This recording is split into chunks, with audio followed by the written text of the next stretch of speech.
Hey parents, does it ever feel like you're talking to a wall when you're trying to get your child to listen to you? No matter how many times you repeat yourself, it's like they've got selective hearing. You're not alone. In today's video, we'll break down some age-appropriate strategies to help your child listen to you without frustration, from toddlers to teens. Let's dive in.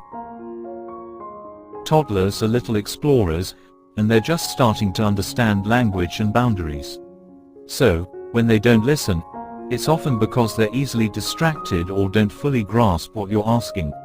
What you can do: get at their level, crouch down, make eye contact, and use a calm, soft voice.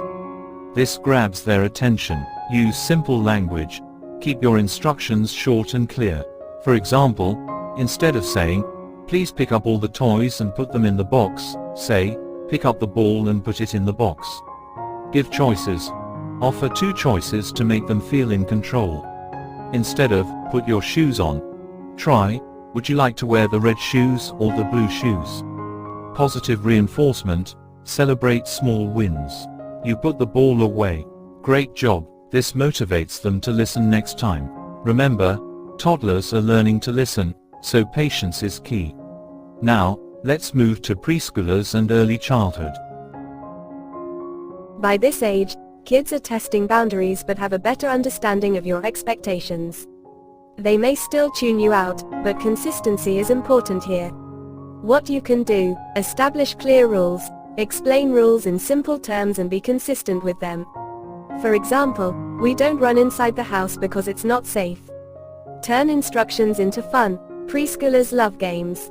Instead of saying, "Put your toys away," you could say, "Let's see if we can put all the toys away before the song ends." Follow through on consequences. If they aren't listening, remind them of the consequence in a calm tone. For example, "If you don't clean up your toys, we won't have time to read your favorite story." Model active listening. Show them what good listening looks like by giving them your full attention when they speak. "Oh, you want to tell me about your day? I'm listening." As they grow, kids will test the limits more, especially in elementary school.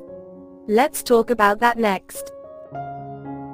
At this stage, children understand more complex instructions, but they're also developing their independence. So when they don't listen, it can feel intentional, but it's often because they're seeking control or focus on something more interesting. What you can do: give responsibility. Kids this age love responsibility. Frame instructions as ways they can contribute. "I need your help setting the table for dinner." Explain the why. They're curious, so explaining the reason behind your request helps.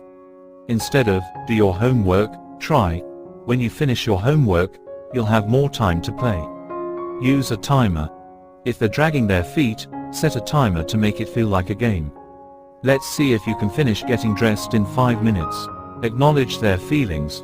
When they resist, acknowledge their emotions. "I see you don't want to clean your room right now. How about we start with just the bed?"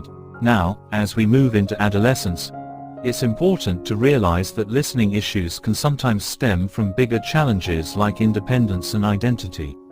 Let's look at how to handle teens. Teenagers are navigating self-identity, peer pressure, and independence. Listening to parents may feel like a low priority as they focus more on their own world. But don't worry, you can still communicate effectively. What you can do: pick your battles, choose which issues are worth standing firm on and where you can give them more control. It shows respect for their growing independence. Collaborative problem solving. Involve them in decision making. Instead of saying, "You need to study now," ask, "What's your plan for finishing your homework tonight?" Stay calm and respectful. The more you raise your voice or push, the more they'll resist. Keep a calm tone and show respect for their opinions, even when you disagree. Create boundaries with flexibility. Set clear expectations but be willing to negotiate. For example, you can stay out until 9 p.m. on weekends as long as your homework is done.